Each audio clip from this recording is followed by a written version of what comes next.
सहायक थे, 2 स्टूडेंट्स को तैयार कर रहे थे और सिखा रहे थे। उनको एक बारी जड़ी बूटियों की जरूरत पड़ी। मेरे पास है ना 15-20 मिनट। उनको जड़ी बूटियों की जरूरत पड़ी तो उन्होंने दोनों शिष्यों को बोला कि देखो भैया, यहाँ से जाना है, इस नदी को पार करना है, इस नदी के बाद उस पहाड़ पे चढ़ना, फिर पहाड़ उतरना, फिर उस गुफा के अंदर जाना, फिर गुफा से बाहर निकलना, फिर जाके एक पेड़ तुम्हारे को मिलेगा, उसकी जड़ी बूटी मेरे पास लेकर आना। तुम्हारे को क्या करना है उस जड़ी बूटी का तो मैंने सिखा दिया। अब जड़ी बूटी यहाँ पर लाओगे तो यहाँ पर जो लोग आएंगे उनका इलाज कर पाएंगे, मगर हाँ शर्त यह है कि इतने बजे तक तुम्हारे को वापस आ जाना है, वरना टेस्ट में फेल हो जाओगे भैया। तो दोनों जो उनके स्टूडेंट्स हैं बहुत अच्छे बच्चों की तरह निकल गए। उन्होंने वही नदी पार करी, पहाड़ चढ़े, पहाड़ उतरे, गुफा के अंदर घुसे, गुफा के बाहर निकले और उनको वो जड़ी बूटी मिल गई। दोनों ने जड़ी बूटी अपनी जेब में डाली, अपनी बैकपैक में डाली, जो भी करना था, और वापस आने लग गए। बीच में एक प्रेरित व्यक्ति मिला, एक बीमार व्यक्ति मिला। अब ये बड़ी शंका होगी कि क्या करे, गुरुजी ने तो बोला कि इतने बजे से पहले आना है, अगर इसमें तो दिक्कत होगी। तो एक स्टूडेंट ने बोला, ना जी ना, मैं तो अपनी गुरु की सुनूंगा और मैं जो हूँ इस व्यक्ति का ठीक है वहां जा। तो दूसरा व्यक्ति था, उसने बोला कि नहीं भाई, मैं तो इसका इलाज करूंगा, तो थोड़ा लेट हो जाए। तो उसने इसका इलाज करा। जब अपने स्कूल पहुंचा, उससे पूछा कि भैया तुम क्यों लेट आए हो? बोलते गुरुजी, मेरे को कोई लड़की पीरियड मिला, मेरे को पता था कि उसका क्या हो सकता है, मैं उसकी मदद कर सकता हूँ, तो इसलिए मैंने उसकी मदद करी। और उसके गुरुजी ने सिर्फ उसको ही शिक्षा दी उसके बाद। अब ये यहाँ से कैसे लिंक करता है? दोस्तों, जब हम बिजनेस में आते हैं ना, तो बहुत सारी अच्छे प्रोडक्ट्स, अच्छी चीजों के बारे में हमें पता चलता है। अब हम अपना ही अपना करते जाएंगे तो कैसे? दूसरों की तो मदद करनी है ना। आपको पता नहीं किसकी क्या जरूरत हो, किसकी क्या नीड हो, किस गोली की लोगों को जरूरत हो, किस हमारे हेल्थ प्रोडक्ट की हो, किस हमारे स्किन केयर की हो, और किसको वो जलादी की गोली की जरूरत हो ना, आपको पता नहीं चलता दोस्तों। तो 10 डिटेल कस्टमर्स बना के रखो। मेरे भी है, मेरे रिश्तेदार है, मेरी बिल्डिंग में। आज मैं अगर 6000 स्क्वायर फीट के घर में रहता हूँ, तो मेरी बिल्डिंग के भी सारे लोग 6000 स्क्वायर फीट के घर में रहते होंगे। मेरी बिल्डिंग के सारे घर ही उतने बड़े हैं, तो सारे लोग इतने पैसे वाले हैं। जब मैं उनसे जाके प्रोडक्ट के बारे में बात करने में शर्म नहीं करता, तो और किसी को क्यों पूछना? आज समीर मोदी जी अगर यहाँ खड़े होकर, स्टेज पे खड़े होकर डेमो करते हैं, अगर उनको शर्म नहीं होती, तो और किसी को क्यों शर्म होती? जोरदार तालियां बजाइए। Third, share business opportunity with minimum 15 prospects every month.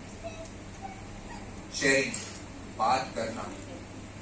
हम जब बिजनेस अपॉर्चुनिटी के बारे में बात करेंगे तभी तो वो आगे जाएगा। और एक नंबर तय कर लेना है कि 15 लोगों से करेंगे ही करेंगे, 15 लोगों से इस बिजनेस के बारे में बात करेंगे ही करेंगे। हाँ, ये नहीं कि आपने फेसबुक पे किसी का नंबर मिला, कॉल करा, हाँ जी हम ऐसे बोल रहे हो कि आप इंटरेस्टेड है, उसने बोला नो, तो आपने उसको एक गिनती में गिन लिया। वो बिजनेस अपॉर्चुनिटी के बारे में नहीं बात करना होता, उसे हेलो बोलना होता है। बिजनेस अपॉर्चुनिटी के बारे में बात करनी है, क्योंकि पता नहीं किसको कब जरूरत हो दोस्तों। एक चर्च होता था, चर्च अनाथ बच्चों का ध्यान रखता था, मगर वो अनाथ बच्चों से काम वाम भी कराते थे, सेवा करते थे। वो बच्चे लोग जो चर्च के बाकी काम होते हैं वो करते थे। तो आगे जो फादर है, वो एक बच्चे को हर रोज 150 लीफलेट देता था, ये जाओ और हमारे चर्च का प्रचार करके आओ कि ये चर्च है, यहाँ पर इस टाइम पे ये भजन होते हैं, ये सब तुम करके आओ। और हर रोज उसका वो था, रूल था उसका कि उसको हर रोज जाना होता था। तो भैया हर रोज निकलता था, बांटता था, वापस आ जाता है। एक दिन जब गया तो बहुत आगे तूफान आ रहा, मगर डिसिप्लिन तो डिसिप्लिन है। 150 लीफलेट बेचनी है, फादर ने बोला तो 150 लीफलेट बेचनी है। तो जा रहा था, बहुत आंधी तूफान, किसी घर पे खटखटाया, किसी ने ले लिया। फिर एंडिंग में उसकी एक लीफलेट बची थी और एक घर बचा था। उसने घर पे ठकठकाया, कोई नहीं आया, घंटी हो जाए, कोई नहीं आया। अंदर से आवाज आ रही थी कि कोई है, कुछ हो रहा है, और कोई दरवाजे नहीं खोला। उस प्यार प्रे कर रहा था कि भगवान बस इस बंदे का दरवाजा खुलवा दे कि मैं इसको लीफलेट दूं और वापस घर चला जाऊं। बहुत बारिश बजाता गया, घंटी बजाता गया, नॉक करते गया। एंडिंग में एक बूढ़ी सी लेडी ने आके दरवाजा खोला, जोर से चला हुआ, क्या चाहिए? बोलता है बस आपको लीफलेट देने की, उसको लीफलेट देना चाहिए। अगले दिन जब संडे को चर्चेस में पूजा होती है, वो अपने पाठ पढ़ते हैं। जब वो गया तो उस लेडी ने बात, उस लेडी ने फादर को बोला कि मैं कुछ कहना चाहती हूँ। स्टेज पे गए और उसने बताया कि मैं उस रात आत्महत्या करने वाली थी जब तूफान आया, बट कोई आया, उसने खटखटाया। मैंने सोचा कि अरे यार चला जाएगा, फिर से खटखटाया, मैं सोचा कि यार चला जाएगा, फिर से खटखटाया तो मेरे को लगा किसी को इस जिंदगी में मेरी जरूरत है, इस दुनिया में मेरी जरूरत है, तो उस बच्चे के खटखटाने की वजह से मेरी जिंदगी।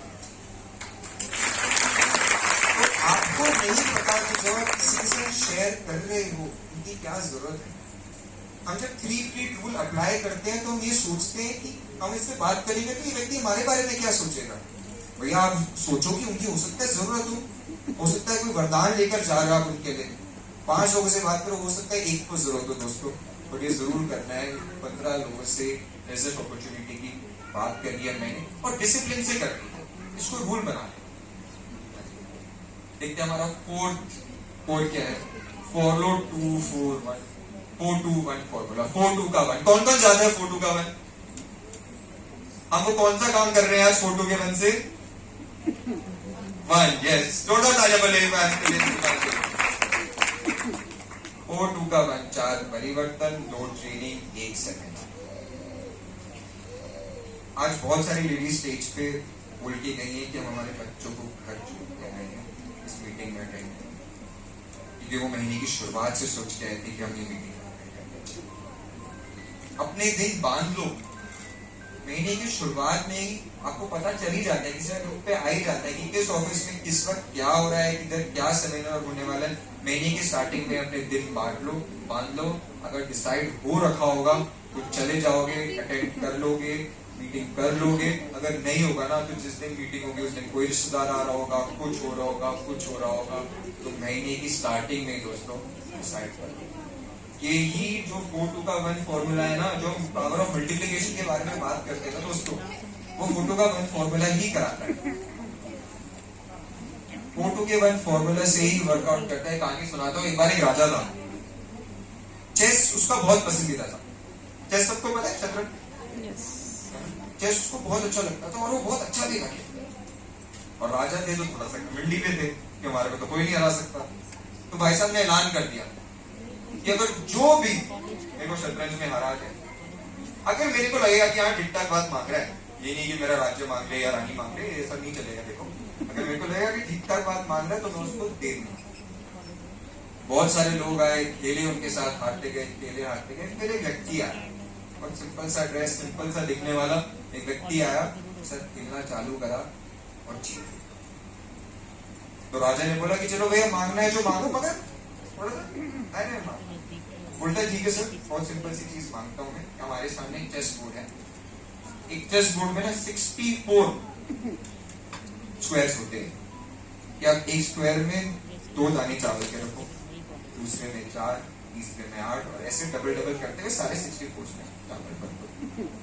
राजा को लगा कि यार चावल ही तो मांग रहा है, वो भी 2, 4, 8 और 64 टाइम से तो करना ही, क्या फर्क पड़ने वाला है। वो चालू हुआ, आधे रास्ते में उसका पूरा राज्य। That's power of multiplication। 8 हुए, 8 से 16, 16 से 32 और बढ़ते बढ़ते गए, और राजा को पता नहीं था पावर ऑफ मल्टीप्लिकेशन, इसलिए उसको मापो। आपको पता है ना, हर महीने दोस्तों, 1 साल, हर महीने आप एक ज्वाइनिंग कराओ। आपकी टीम में हर एक व्यक्ति एक ज्वाइनिंग कराए, तो साल के एंडिंग में अगर यही फॉर्मूला चलता गया तो 50 लाख भी होता है, 5 लाख रुपए कमाने लगता है। चलो ठीक है, नहीं हमारी किस्मत अच्छी कि हर कोई एक दिन ही ज्वाइन करा सकता। अगर 10% भी ये फॉर्मूला वर्क करता है ना तो 5 लाख भी हो जाता है, और लाख रुपए का चक्कर आता है।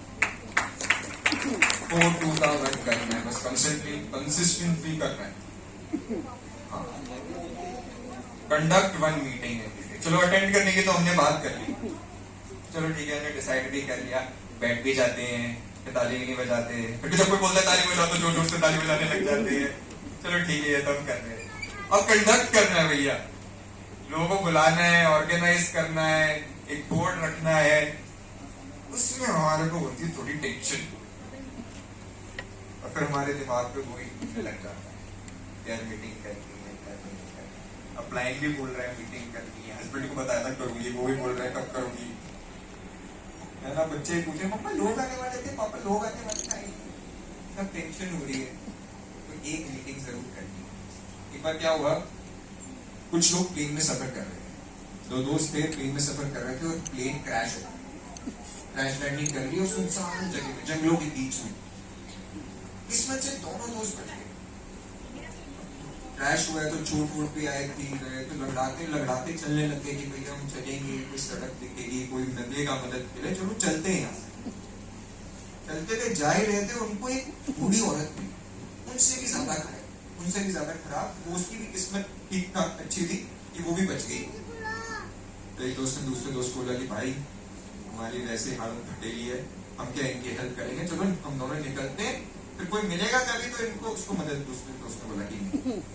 तो उस लेडी को अपनी पीठ पे उठाया और चलने लगे, और सारे रास्ते पहला दोस्त दूसरे दोस्त, भाई तू पागल है क्या, हमारी खुद की हालत इतनी खराब है, तू क्यों किसी और की मदद करने चला है, हम खुद को तो बचा ले पहले ढंग से, हम खुद तो आगे बढ़ जाए। तो चुपचाप चलता गया, उसने कुछ नहीं बोला। एक सड़क दिखी, सड़क पे चलने लगे, फिर एक बाइक वाला आया, उस बूढ़ी औरत को उस दोस्त ने बाइक पे बैठा दिया, और फिर भी वो पहला दोस्त जो है बोलता है कि अरे भाई क्या है यार, तूने उस लेडी को बैठा दिया, हम बच जाते हैं, हम में से कम एक तो चला जाता, कुछ तो होता, वो तो जानते भी नहीं हमारे को, पता नहीं किसी को वापस भेजेगी कि नहीं। तो उसने बोला कि यार उस औरत को मेरे कंधे पे से उतार के उसका बोझ तो मेरे कंधे पे से उतर गया, तेरे कंधे पे वो जिंदगी भर है। यही होता है जब हम मीटिंगों को टालते हैं। बजा सकते हो ताली, बहुत बड़ी बात है। ये होता है जब हम मीटिंग ऑर्गेनाइज करने को टालते हैं, जब हम मीटिंग को ऑर्गेनाइज नहीं करते, जब हम आलस कर जाते हैं, हम शर्मा जाते हैं, हम नर्वस हो जाते हैं। इसकी जरूरत नहीं है दोस्तों, अपने अपलाइन की मदद लो, अपने डाउनलाइंस की मदद लो, मीटिंग करो और एंजॉय करो इस प्रोसेस को। बहुत मजा आता है लोगों से बात करने का। जिन्होंने भी यहाँ पर क्वीन जो आई थी हमारी होम मीटिंग क्वीन, उनके लिए जोरदार था। टाइम लगता ऑर्गेनाइज करने, तो मीटिंग ऑर्गेनाइज करनी है। फोकस ऑन सेल्फ डेवलपमेंट बहुत जरूरी है। Read books, follow SPBM and Modicare leaders videos. एक कहावत है इंग्लिश में, what has got you here will not get you there. यानी कि जो भी जिस भी ज्ञान, जिस भी तरीके से आप यहाँ तक पहुंचो, अगर वहां तक लीड देनी है तो अपने आप को इम्प्रूव करना पड़ेगा, अपने आप को आगे बढ़ना पड़ेगा। एक कहानी सुनाता हूँ। एक ना फादर मदर थे, वर्क फ्रॉम होम करते थे, बच्चा था उनका, बहुत शैतान मेरे जितना होगा, ठीक है ना, बहुत शैतान था, बहुत परेशान करता था अपने पेरेंट्स को। तो पेरेंट्स भैया कुछ ना कुछ उसको करने के लिए एंटरटेन करते थे कि भैया ये कर ले, चल ये कर ले, जैसे वो लोग काम कर सके। पजल दे देते उनको, हजार पीस की पूरी, वो जल्दी से सॉल्व कर लेता था, सब कुछ बहुत आराम से कर लेता था। एक दिन पापा फ्रस्ट्रेट हो गई कि क्या दूं, वो बड़ा सा एक नक्शा लेकर आए, छोटे टुकड़ों में उसको फाड़ दिया, और बच्चे को बड़ा ये ले और उसको जोड़, एक ही बना, और तो अपना काम करने लगे, खुश होगी कि चलो भाई ये बिजी रहेगा बच्चा, आराम से चिल कर लेंगे, काम कर लेंगे। थोड़ी देर में बना के ले आया, पापा मम्मी दोनों नस्ल खुश आ रहे कि क्या है भाई, ये इस बुक को हमने जन्म दिया है। बट पता चला कि जो नक्शा दिया था ना, उसके पीछे इंसान की चित्र है, तो उसने उल्टा करके इंसान जोड़ लिया था। तो ब्रह्मांड उनमें बसता है। अपना ज्ञान बढ़ाओ, अपनी एजुकेशन बढ़ाओ, अपनी लेवल बढ़ाओ। लोग हमारी सुनते नहीं है, आप बोल क्या रहे हो ये तो बताओ। अपने बिजनेस के बारे में नॉलेज, आइडियाज, खुद के अंदर के सब कुछ इंप्रूव करो तो बिजनेस आगे बढ़ेगा। Number 7, does no negative talk. बाप रे बाप, ये नेगेटिव टॉक ना करना ना सेल्फ कंट्रोल की सबसे बड़ी चीज है। अपने आप को कंट्रोल करने की सबसे बड़ी चीज है, मगर है बहुत आसान है। एक और कहानी से समझाता हूँ। एक डॉक्टर साहब थे, बहुत बड़े डॉक्टर थे। छुट्टी का दिन था और इंडिया वर्सेस पाकिस्तान का मैच था। तो बोल रहे थे बीवी को कि कोई मेरे को डिस्टर्ब नहीं करेगा, कोई और टेंशन नहीं लेगा, मैं आज बिस्तर पे लेटूंगा, मैच देखूंगा, पॉपकॉर्न खाऊंगा, एंजॉय करूंगा। और तभी आगे अस्पताल से फोन कि सर इमरजेंसी है, जरूरत है आपकी हमारे को, प्लीज आइए। उन्होंने अपनी वाइफ को बोला कि देखो रिकॉर्ड करके रखो, एड भी रिकॉर्ड करना, जब किसी से बात नहीं करूंगा मैच के बारे में, कहीं रेडियो पे नहीं सुनूंगा, गाड़ी में भी सब कुछ ऑफ करके जाऊंगा, जब वापस आऊंगा एड के साथ देखूंगा, ड्रिंक्स ब्रेक के साथ देखते हुए मैच देखूंगा, क्योंकि मैं चाहता हूँ कि मैं उसको एंजॉय करूँ, लिव करूँ।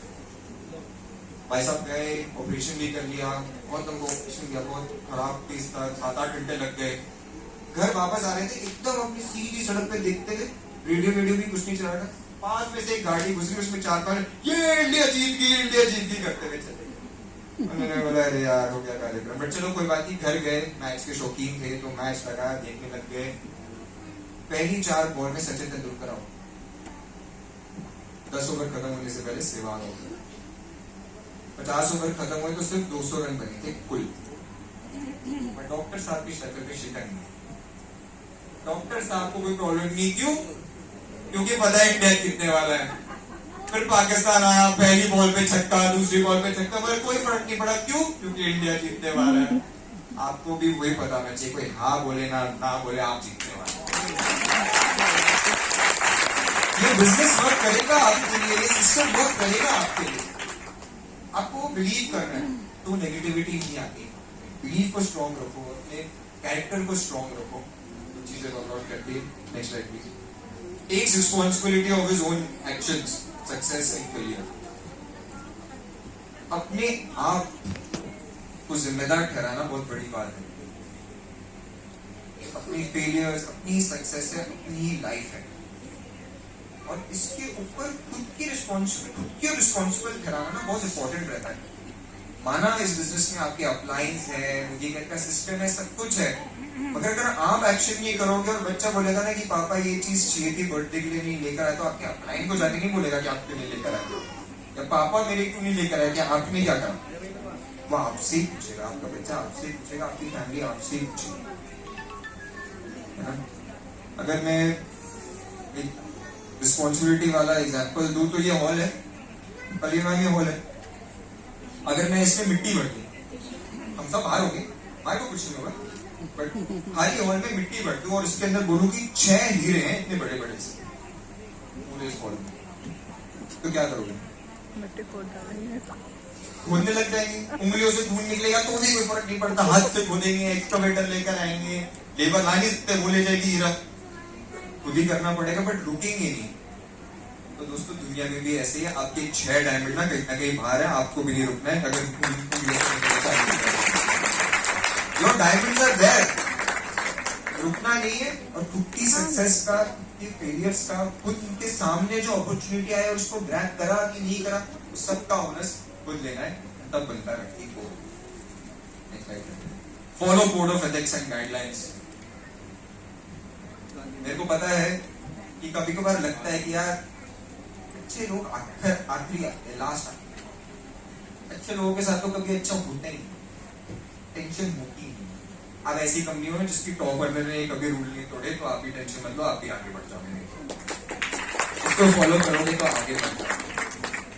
बहुत सिंपल बिजनेस है भैया हमारा, अभी तक भी सिंपल ही बातें करी, इसमें से कुछ 30 मार्क खानी है। वो ये नाव में बैठ के चप्पू घुमाना है, चप्पू घुमाना है, चप्पू घुमाना है, और एक ना एक दिन अपनी डेस्टिनेशन पे पहुंच ही जाओ। लहरें आएंगी, हवा रुख बदलेगी, कोई फर्क नहीं पड़ता। अगर आपके हाथ में चप्पू है और नाव में छेद नहीं है ना, तो पहुंच जाओगे। जब लोग इसको फॉलो नहीं करते ना, तो अपनी नाव में छेद करने लगते हैं। जो वो करते हैं उनके साथ होते हैं और परेशान होते हैं। तो इसका प्लीज प्लीज प्लीज ध्यान रखिए, आगे बढ़िए, ये करोगे तभी बनोगे। Create at least 1 core every month. ये सबसे इंपॉर्टेंट चीज है दोस्तों इस बिजनेस के बारे में। आपने तो कर लिया, बट वो 10 स्टेप पे आके आपको करने वाले से एक लीडर बनाने वाला ना, ये 10 स्टेप है। तो इस 10 स्टेप के लिए जोरदार तालियां। एक परिवार, साधु थे, 3 बच्चे थे, सब कुछ था। उनके गांव में ना ड्रॉट आ गया, पानी वानी खत्म होगा, सूखा पड़ गया। उन्हें बोला भाई को कि भैया यहाँ की तो हालत बहुत खराब हो गई, सब लोग वैसे ही चले गए, हमारे को भी चलना चाहिए। मेरे को पता है कि हम सदियों से यहाँ जी रहे हैं, मेरे दादा परदादा सब लोग यहाँ जी रहे थे, बट हमें जाना पड़ेगा। वाइफ ने बोला ठीक है भैया चलो चलते हैं। तो निकल गए सफर में। शहर में पानी था ही नहीं, जहाँ चल के जा रहे थे वहां पर भी पानी नहीं मिल रहा था। एकदम भूखे प्यासे, एकदम मरने की हालत में आ गए थे। उस हालत में उनको दिखी कुटिया, पर छोटा सा घर उनको दिखा। उनको लगा कि भैया यहाँ पर कुछ रह रहा है तो कुछ तो होगा। तो पति पत्नी बच्चे सब कुटिया के पास चले गए। वहां उनको एक बंदा मिला। उस बंदे से उन्होंने पूछा कि भैया वहां को प्यास लगी, पानी चाहिए, क्या करें? बोला अरे ये जो पहाड़ दिख रहा है उसकी दूसरी तरफ जो है नदी बह रही है, वहां से जाके पानी ले आओ। मैं बोला अरे बहुत बढ़िया, उसको बाल्टी में पकड़ा दी, बाल्टी में भर के ले आना, सबका काम हो जाएगा। तो साधु जी गए, बाल्टी भर के वापस लेकर आ रहे थे, उनको एक बेचारा एक और प्यासा पी लिया, पानी पिला। साधु थे भैया, क्या करें, किसी को पैसे थोड़ी ना बनने के लिए छोड़ सकते, अपने घर परिवार में क्या करते, कोई और है। फिर वापस चले गए पानी भरने, फिर वापस आए पानी लेके, फिर एक और कोई मिल गया, उसको पानी पिलाते, फिर वापस गए, और यही करते रह गए। और उधर घर पे बेटी, बच्चे, और वो व्यक्ति जिसने बताया था नदी, वो सब लड़की उसकी कहाँ रह गए, आए कि नहीं अभी तक वापस। तो व्यक्ति ने बोला कि कोई बात नहीं, उसके 2 बच्चों को मैं देख के आता।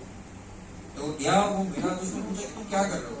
तो भैया लोग पैसे मिलते जा रहे मेरे को, तो मैं उनको पास पानी पिला रहा हूँ, ठीक है, मैं साथ हूँ, मेरे को करना ही पड़ेगा। बोलता है मूर्ख, जैसे मैंने तेरे को बताया था नदी का, तू भी उनको बता देता नदी का है।